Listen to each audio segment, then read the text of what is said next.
myself.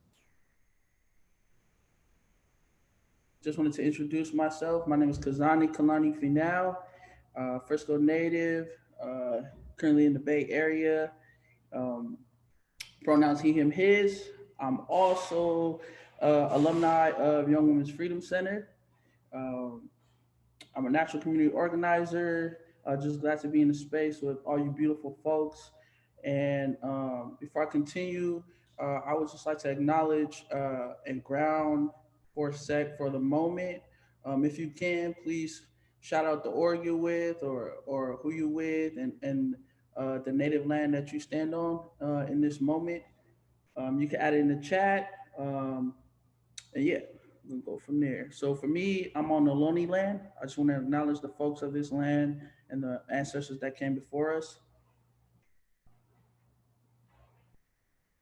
Okay, I see folks in the chat. That's right.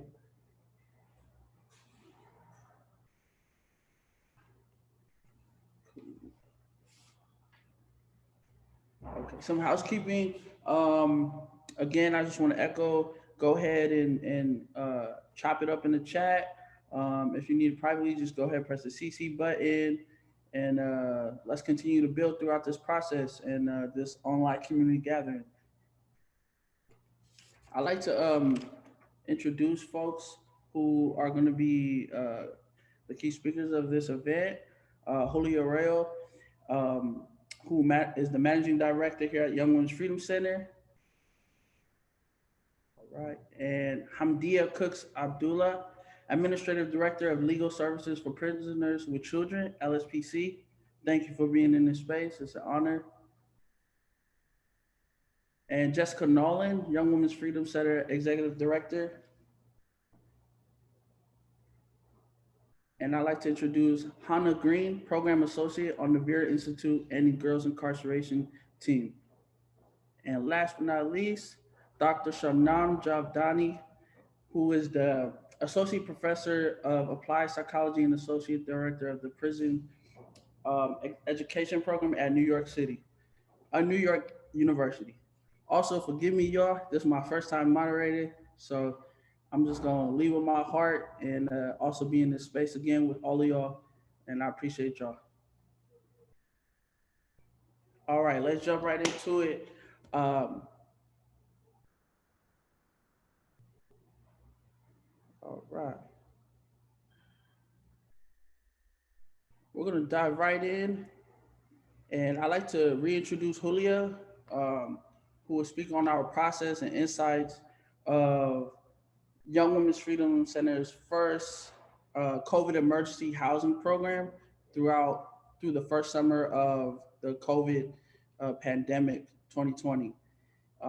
And some of the things I like to highlight working besides Julia was that for running this program, um, the resources and always having a continuous plan for individuals and for our team who ran this program.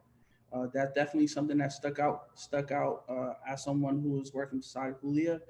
And trust, respect was definitely a big key for folks in our community, for folks who were being housed in this emergency process, and consistency. Consistency definitely was definitely a keynote that really played a huge part in our community, this housing program, and due to just the lack of trust, respect, and consistency our folks are used to having when you're in survival mode, Julia gives that natural um, insight of just delivering that to people and the influence that projected out onto the team who supported internally and externally during this emergency housing program.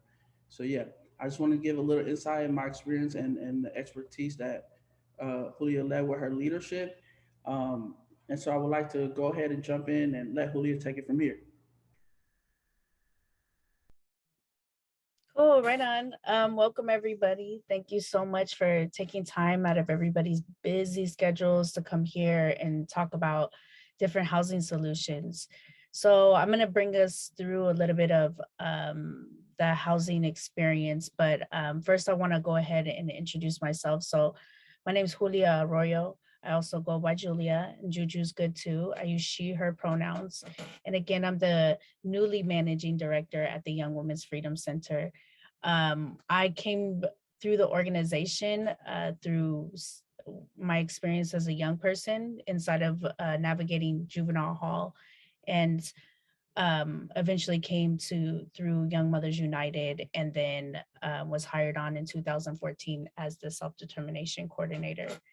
But one of the things that I want to share with y'all a little bit personally, because this work is super personal to me, is that my housing journey. So my housing journey actually started as a young person, and I had lived in over like 10 placements by the time I was like 15 years old. So definitely have experienced, in particular, San Francisco's housing system of just being houseless and having to navigate the system and be able to step into having more safe, secure housing. And so that is definitely something that guided me through this process. I have stayed in emergency hotels before. I've stayed in the different shelter systems. And so just checking in during the pandemic, we were presented with the opportunity to be able, for the first time, to be able to have emergency housing. Now, it's something that we all kind of dreamed about at the center, right? We were like, if we did the housing, we would do it this way. But this was actually an opportunity for us to be able to really take those ideas and put them into real life experience. So some of the things that it was an emergency hotel program. It was an emergency 90-day program for people that were unhoused or unsafely housed, system impacted, formerly incarcerated, and survivors of gender-based and intimate partner violence and exploitation. It was located in a small hotel outside of San Francisco's downtown area. So it wasn't kind of like in the mix of everything. It was a little off to the side. Very beautiful, beautiful views, everything. So it was actually, as soon as people stepped in, I could see kind of knowing personally what that experience is when you show up somewhere with just maybe the clothes that you just have in the moment. I could see relief begin to happen, right? Just by even stepping on the premises of the location. It was that pleasant. And being able to give somebody a key to their own room was something so meaningful, for especially for survivors of violence that were coming out of long-term sentences inside of prisons that had experienced violence themselves, for people that were escaping out of violent relationships, or whatever the situation was. To be able to get your own key and be able to go into your own room was a huge thing that people just said that was very, very meaningful experience for them. The facility was staffed with people with lived experience. So when decisions were made, it was almost like how I would want it to have been treated, right? For any of those experiences that we may have been like, I remember when I came, and if somebody would have just smiled, or somebody would have just offered me something to drink, or whatever it was, I was hungry, I was tired, whatever it was, to make our experience and be able to feel the dignity and respect that we so truly deserve. So we had people working there with a peer-based model where folks got the opportunity to be able to work back and manage the day-to-day programming that happened inside of the facility, even down to the meals and everything were very well thought out. There was a focus on self-determination, supported participants in achieving their own goals, individualized, person-centered approach. So we had a self-determination coordinator that each person was paired with to begin to talk about what is their housing journey.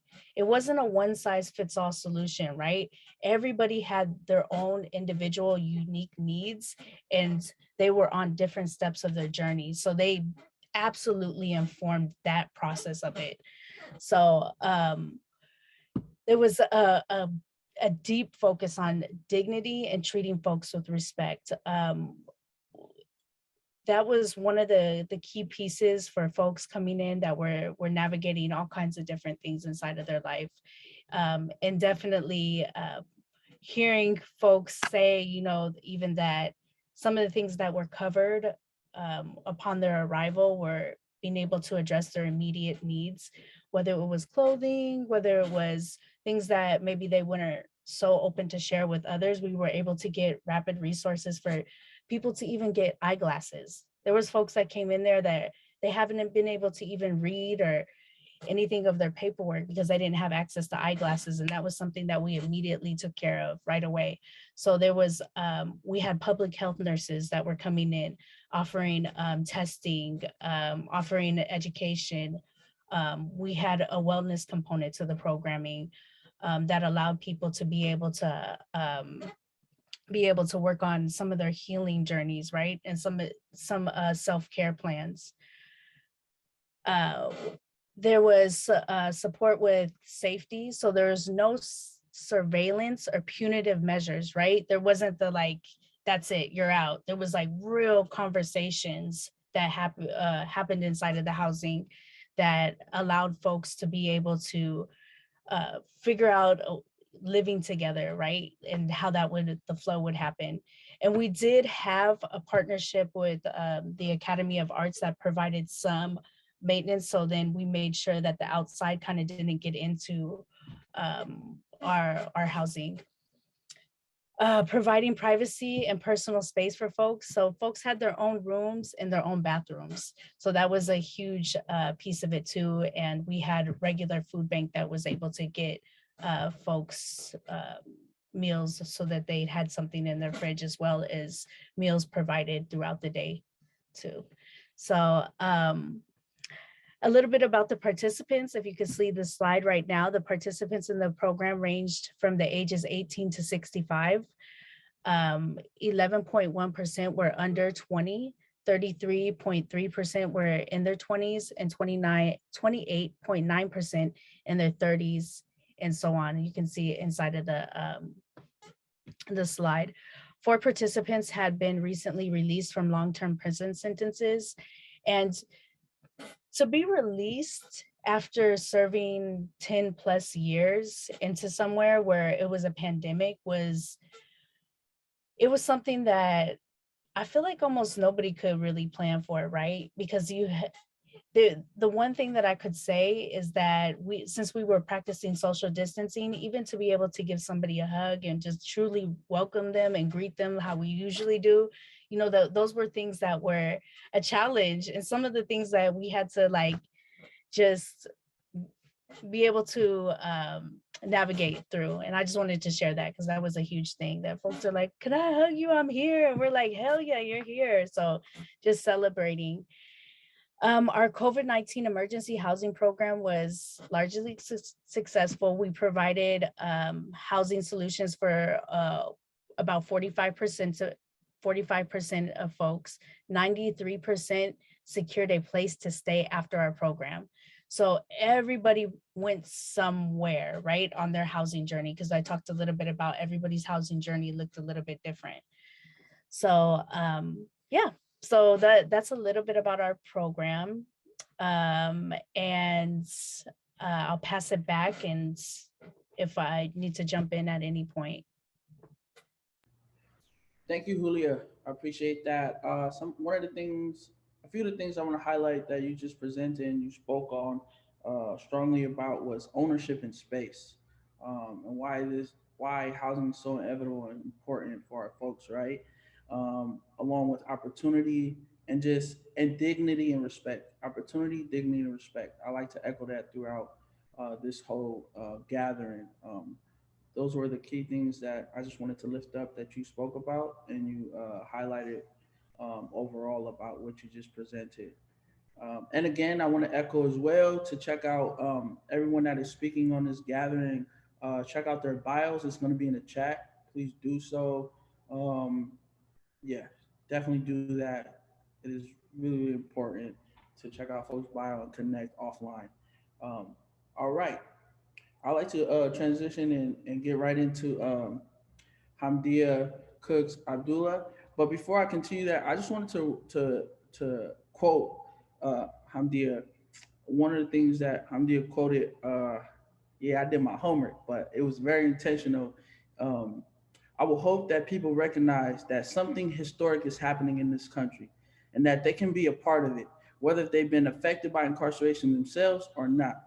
Because I think the success of any one of us speaks to the success of all of us. I appreciate that. And the reason why I wanted to requote that is because um, I haven't met you in person yet, but I look forward to connecting and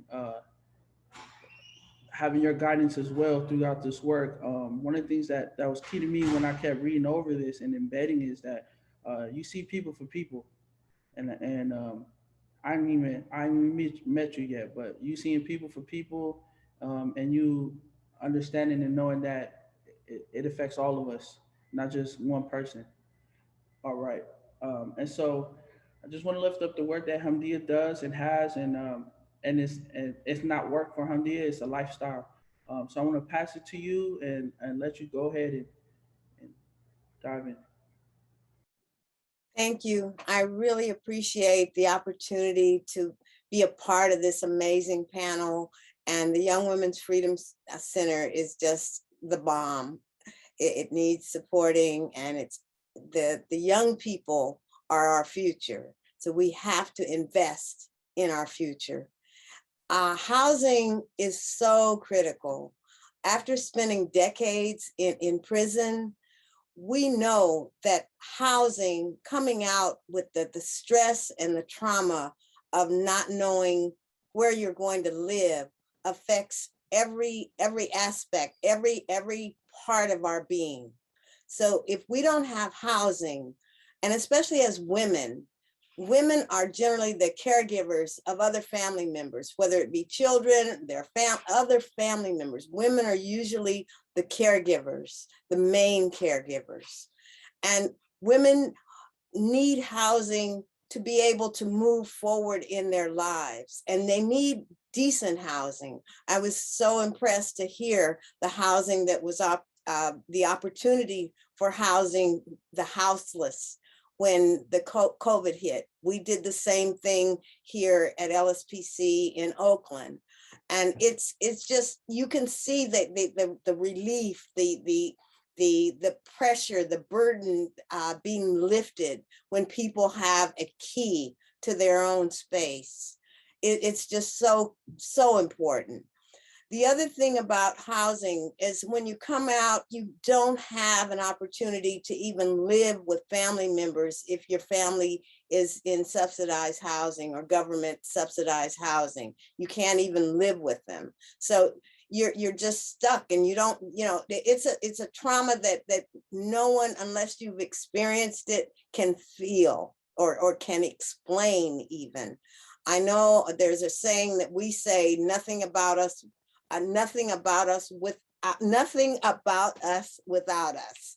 So the thing that we have to do and continue to do is use the experiences of the people who are the experts of their own realities. So if we don't get involved in making new models that we know are proven, because we've experienced the challenges and the opportunities for what we need when we come out of the decades of prison.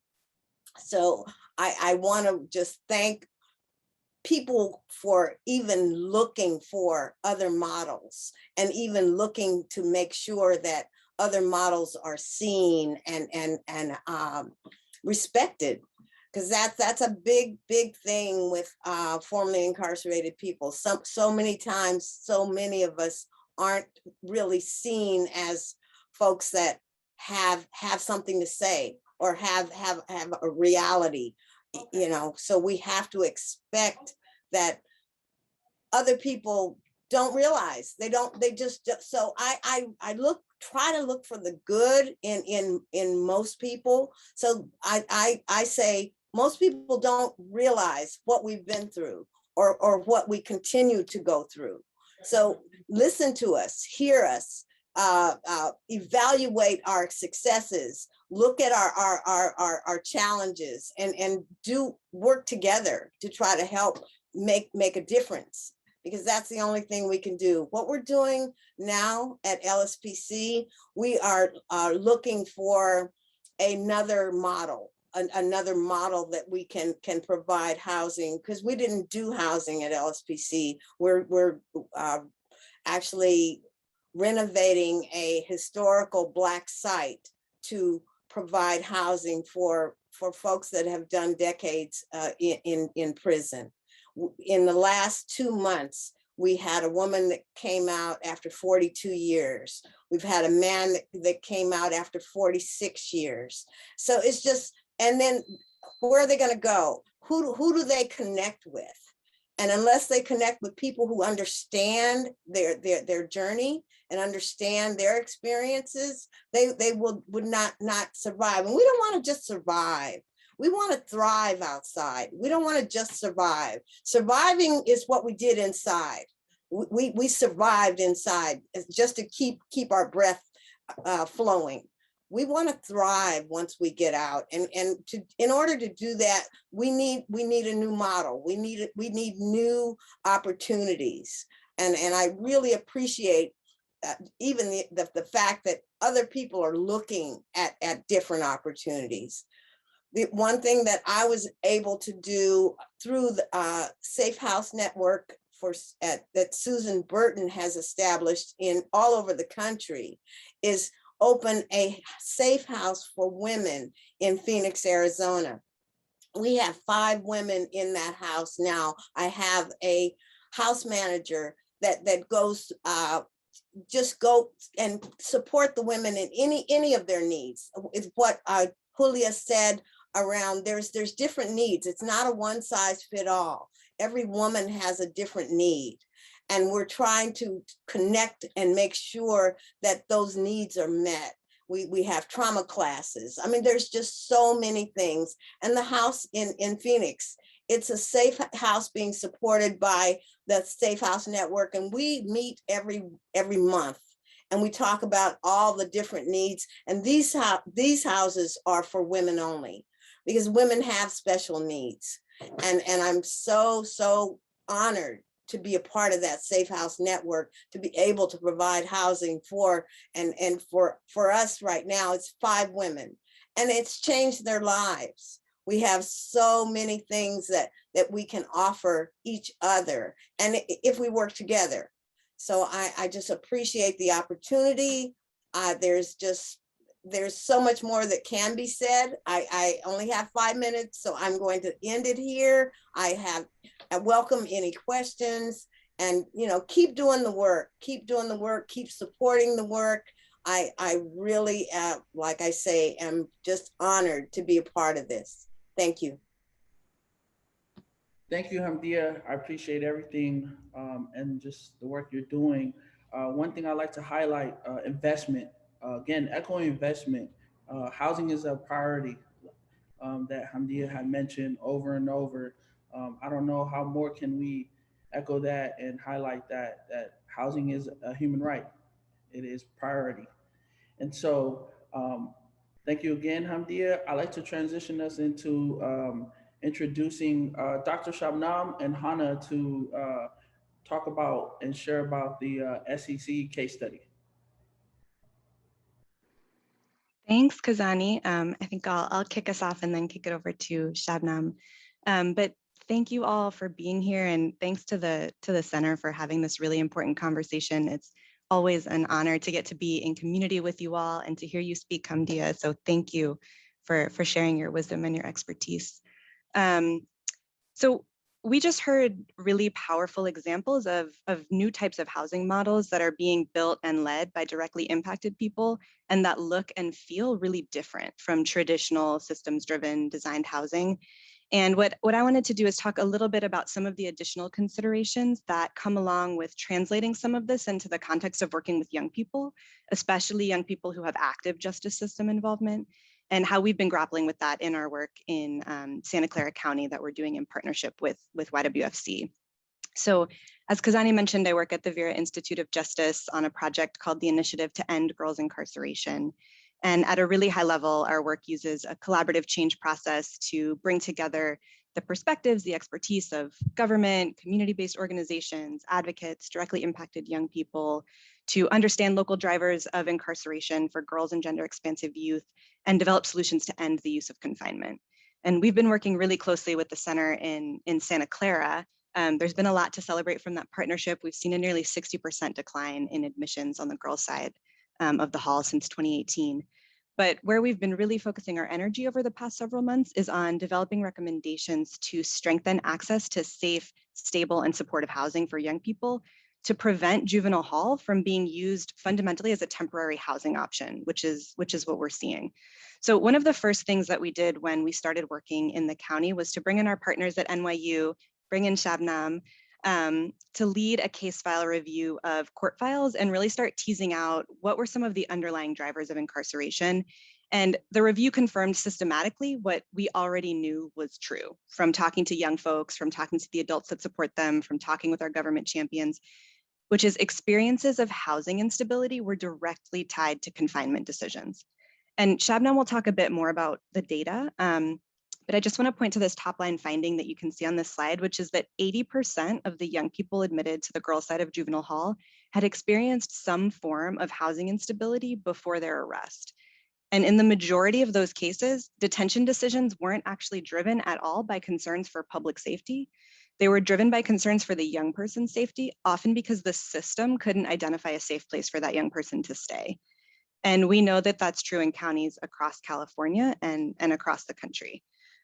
So we want to work in partnership with folks to build a model that emphasizes self-determination, that limits system involvement. But that looks a little bit different when we're talking about minors, because there are different licensing, regulatory liability concerns, and too often creative solutions come into conflict with licensing and regulatory barriers, and the work just ends. But we've been really lucky to have strong partners in the community and government in Santa Clara who have been willing to dig a little bit deeper in those conversations. So we've been working closely with YWFC, with others in Santa Clara, to start to map out and design what a continuum of housing options could look like that's driven by what young people say they need and want, and that can be as flexible as possible given what we know are the regulatory and legal constraints. So the continuum would include temporary and ongoing economic support to young people and their families if that's a barrier in being able to go home. It would include sending resources to chosen family who are able to support a young person temporarily. It would include tapping into and resourcing informal networks of support that already exist within communities. So making sure that folks in the community who are willing to open their homes to young people have the resources they need to support young folks. So for example, to rent a larger apartment. And that grassroots community-based organizations like the center are empowered and again, resourced to identify those folks and facilitate connections with young people when necessary.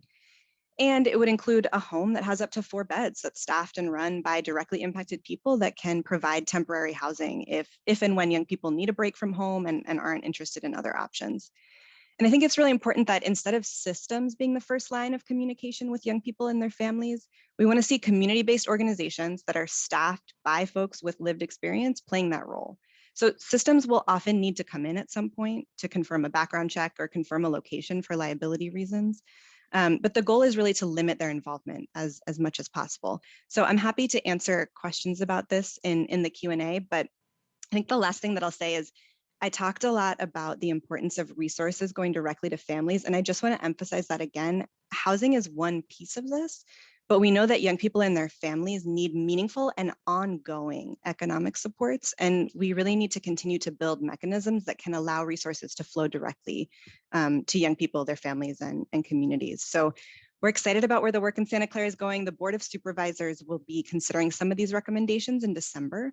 So we're hoping to be able to move forward some of that soon. But with that, I'm going to kick it to you, Shabnam, to talk more about the data and some of the analytic reasons why we focused on housing and economic support. Thank you so much, Hannah, and it's a pleasure to be in conversation and to be here in this space with you all.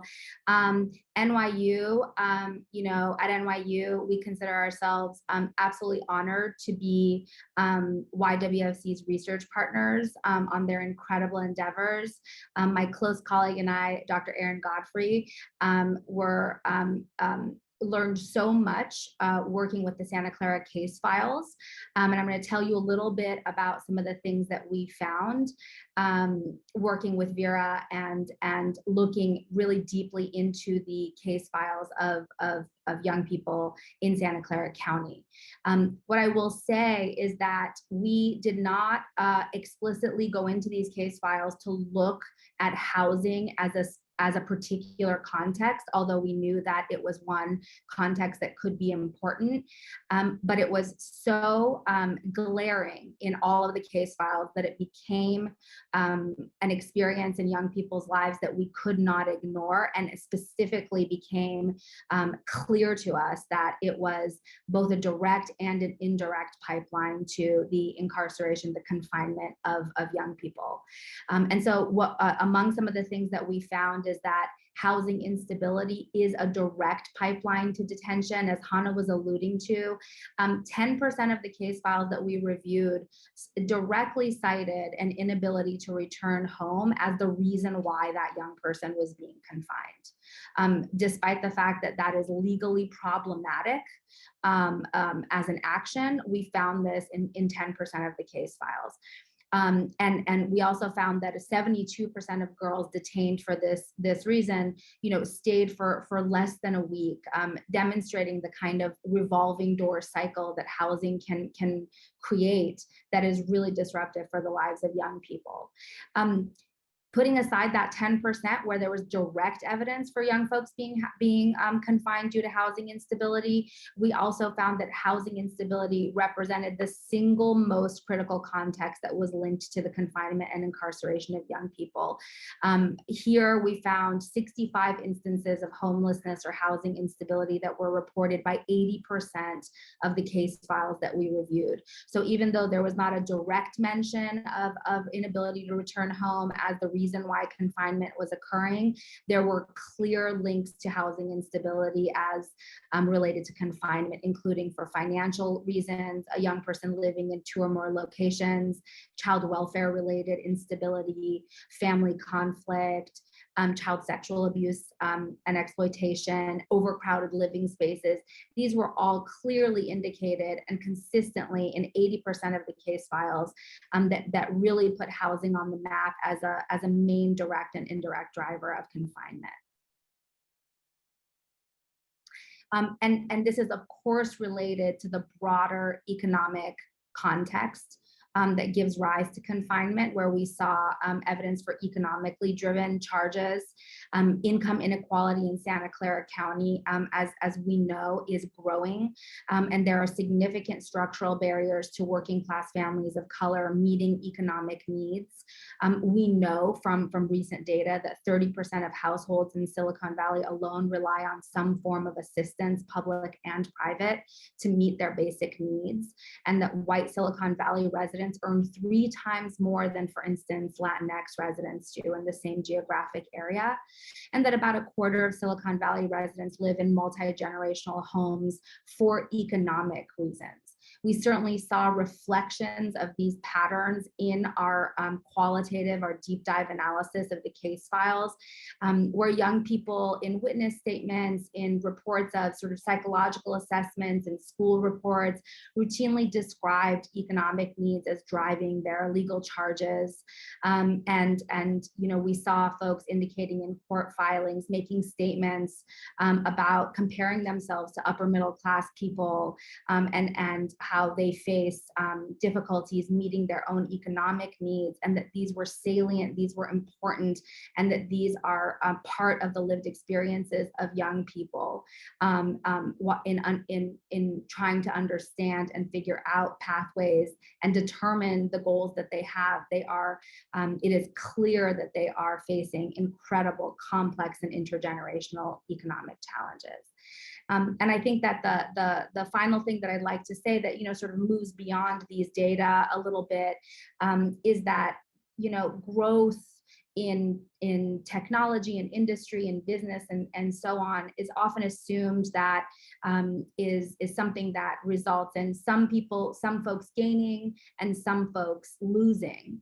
And I think that one thing that is so beautiful about the housing model put forward by the Young Women's Freedom Center is that it really turns that on its head and says that growth does not have to be a zero-sum game where some folks are pushed out of their communities, where especially communities of color, women, girls, and trans GNC folks are pushed out of their communities while growth happens and expansion happens for other communities.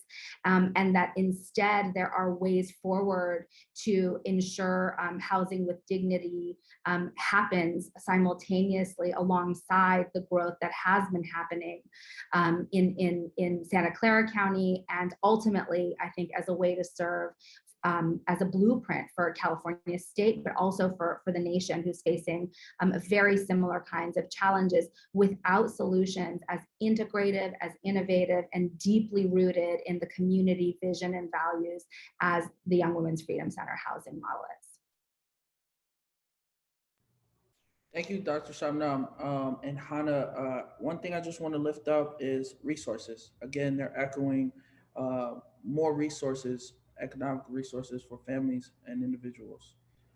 I'd like to introduce Jessica Nolan, who will dive in and let folks know what's going on. Go ahead, Jess, take it away. Thanks, Kazani. I just want to say I'm going to talk about what's next, but I just want to say thank you to everyone on this panel for joining us today, and all of you for coming. Housing is it's so personal to us. Yeah. I was hoping we could show this quote. The next slide, I think. Next slide. Sorry. Never mind. There was a quote from the Freedom Charter. Oh yeah, here it is. I just want to read this first. This is, it says, "We have a right to permanent, safe, and affordable housing that does not feel like the institutions that have harmed us. We deserve homes where we can rest, be at ease, and are safe, can raise our children and build our families. We have a right to be a part of deciding our placement within jails, prisons, transitional housing, foster care, and our group homes, including transferring to other facilities or placements." And I just wanted to read this because this isn't a quote that I made up. This is a quote that comes from the Freedom Charter, which over 400 sister warriors came together and wrote over 4 years. We modeled it after the South African Freedom Charter. And it took us 4 years to write because we were getting the opinions and the voices of incarcerated young people, of folks in prison, of folks who've experienced all of these criminalizing housings.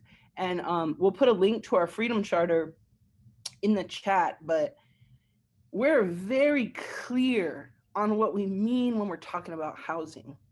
And I think, when we decided to open up COVID, if you read our report, at the beginning, we talk about Young Women's Freedom Center will be 28 years old in February. And for 27 years, we've been homeless. We've been marginally housed. We started our roots in San Francisco hiring girls, trans youth, gender expansive youth who were living and working on the street. And so we've always known it was important.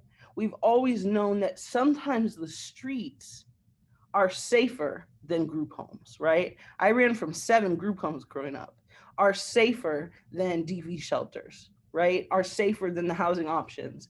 And so when COVID came and we were imagining massive releases, because why wouldn't we be releasing people?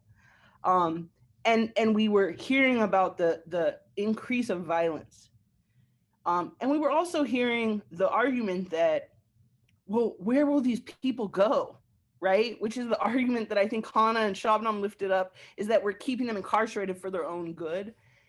We were like, absolutely not. We will care for our people, because we know the government moves slow, but in the chance that they hear us and release our people, we will figure it out. And so we kind of took our collective wisdom of everything that didn't work and what we could imagine, as Julia talked about.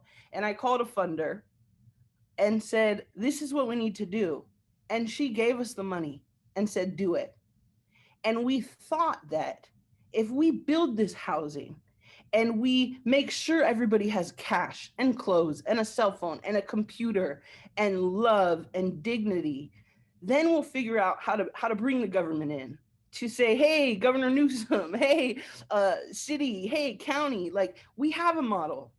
And I, again, I was a little bit naive, and I continue to be, because I know the power and visions and dreams of our people who are clear about what it is when we talk about housing.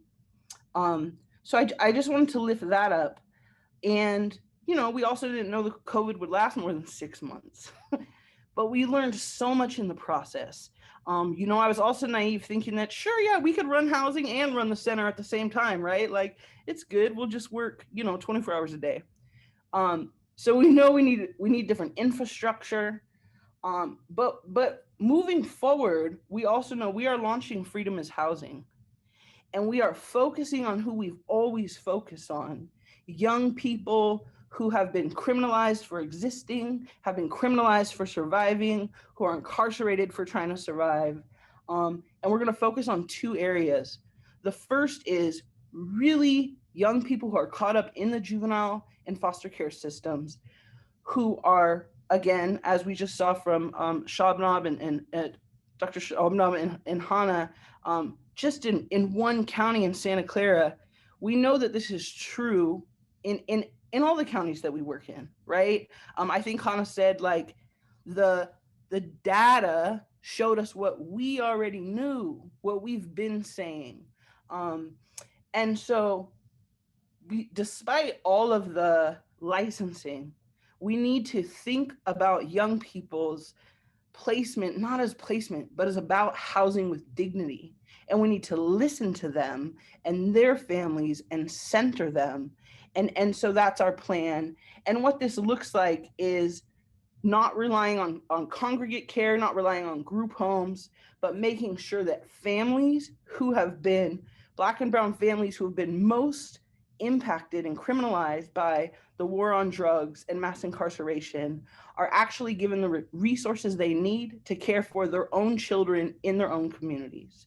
And so in Santa Clara, in San Francisco, in Alameda, and possibly Los Angeles County, we will be working to really do deep dives to figure out, how do we restructure the budget and how do we pilot projects that make sure that these families have what they need and redirect funding and resources to them without criminalizing them, right? And that we're creating networks in the cases that a young person cannot go home, that we're also working with community and families to identify folks who can take that young person in, to reduce the ridiculous barriers that are put on those families by the state, and to make sure that there are folks that are from the communities, that are folks of color, folks that understand the young people, who can also be the alternative placements. So that's where we're starting. We think it's really important that we focus here right now, because young people in California cannot be sent out of state, because we have shown with COVID we can reduce incarceration, because a young person should never spend one night in detention for their own good. And so that's the first part that we're launching. And then the second piece is how do we take the model that we built and really create space for transitional age young people, right? We know that for none of us, cookie cutter models work. Like for any of us in our regular lives and for anybody that we work with. So if we're centering the young person, not just their needs, because needs means that we're putting our values onto them, but their own desires. And so that's where we're headed. Sorry, I got excited and I kind of lost my train of thought. But there were two other things I wanted to lift up. Our housing program, who much of our staff who ran it, Julia, Kazani, Luna, I know you're all on this call, ran this program while operating the Young Women's Freedom Center, while we were organizing actions outside of prison and doing policies and all the work we do. And from the very fundamentals of how people could access the housing, we just like cut bureaucracy, right? Luna would have conversations with people.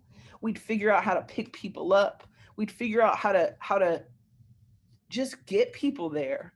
And also we had a lot of support. Like, I think the main thing I want to lift up is we are a directly impacted led organization, and the trust that it means for a funder to give us $500,000 and trust our vision and trust what we know means everything, because that's about innovation. And shouldn't we be able to innovate? We're in the Bay Area, we're in California, and where there's all this messaging about innovation. And the other thing is, you know, I remember calling Susan Burton daily, right? Like, I didn't know what to do about this part. So we were definitely in community and learning from each other. But yeah, that's where we're headed. And I guess I'll stop talking because we definitely want to leave time for Q&A. And do I hand it back to you, Kazani? Yeah, thank you, Jess, for everything that you do and why you do it. I'd like to acknowledge all the panelists that are here on this online space and this gathering. Big shout out to y'all and hugs. Hope to see y'all in person. Some of y'all I haven't seen in person. And also just wanted to acknowledge the audience that's here as well. Everyone that's here to intentionally embed and invest in this goal here we have, right? What does housing look like for all our folks? Yeah. Before we end, we have one question. We can take one question. Sorry, we're on a tight schedule. I'm kindly trying to not say three. Sorry, IT tech team. One question. We have room for one question. If anyone in the chat would like to drop that question, if not, I'll go ahead and ask some of the panelists or one of the panelists for a question.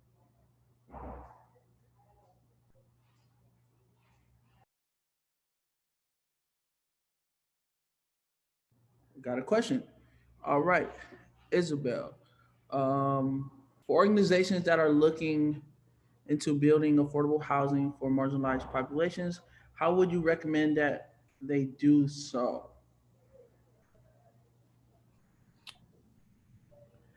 Yeah, so I would like to actually direct that question to uh, Hamdia or Julia.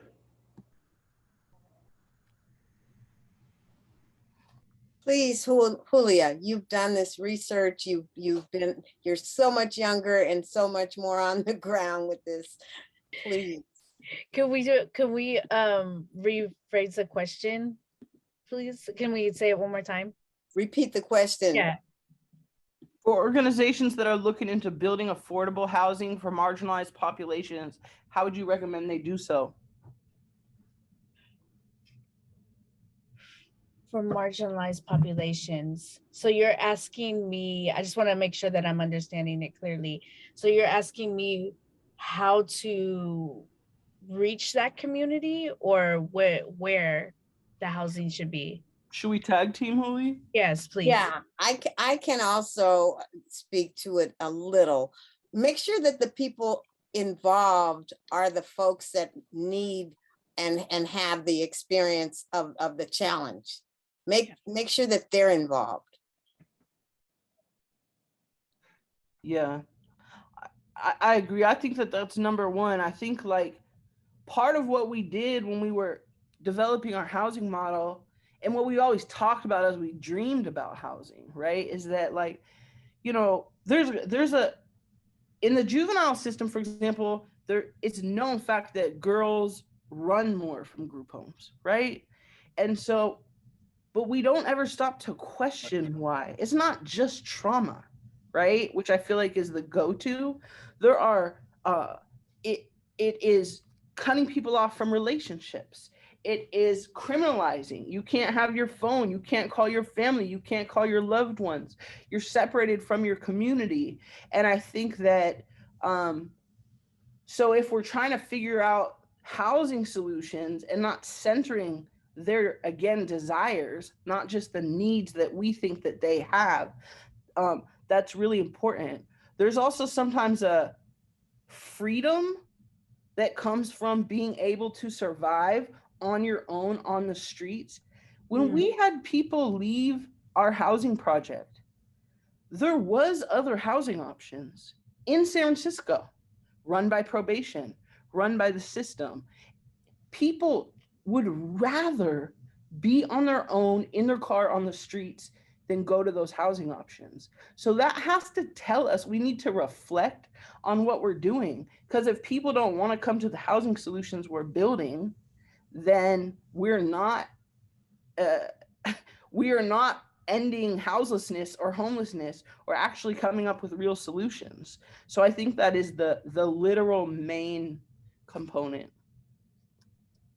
Yeah, and I just would echo that, the piece about making sure we involve those directly impacted and asking folks what they actually want. Because I know many placements that I never even stepped inside the door because I wasn't included in this process, and it was isolating me from my support network that I was building for myself. So there was nobody that asked me. So sometimes you could have the most phenomenal housing program, but if you don't have the consent of the person and them actually saying that this is where I want to try, then yeah, they may not even give it the opportunity. So Yes, it's an insult to tell me what I need and what you think that's good for me, and you've never been in my shoes. So we need to make sure that we respect the folks that are directly impacted and have experienced the trauma. I call it trauma, I call it stress, I call it so many things, but just the experience of being homeless and houseless. Thank you for that question, and for the panelists, to echoing what exactly we've been talking about, why it's important what we do, we have a few minutes left. I like to, sorry about my background. I like to just acknowledge everyone that is here, the panelists, and to the folks, the audience. Again, much appreciative. And I just wanted to make an announcement. YWFC is a finalist in the Bay Area Google Impact Challenge for the work to de-incarcerate girls in Santa Clara County. The prize is $1 million. IT will drop that link. Please share. Take a second to vote.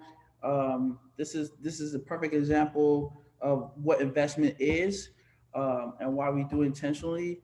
And I just wanted to highlight also too, all the folks who have turned their lived experience into their expertise and do this work. Continue to do the work. You're powerful. You're dope. You're amazing. Appreciate all of y'all. And any last word? Can I read Luna's comment right here about wanting to highlight also the barriers that our team removed for trans youth who are disproportionately homeless to have a safe and affirming space within our housing that centered their needs. And this is the one thing that I could say that it's really that when things get out to the community, that something's working. We got calls and it was almost like this underground, like I heard there's a safe space. And that one really like touched my spirit, that I knew we were in the right direction.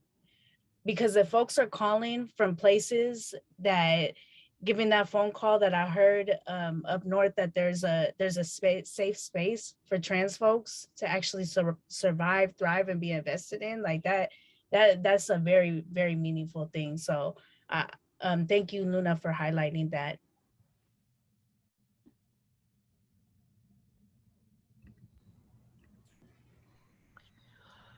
And if you want a mailed, if you want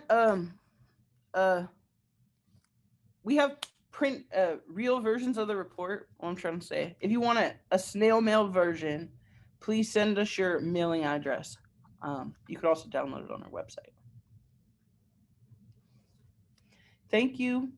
Thank you all.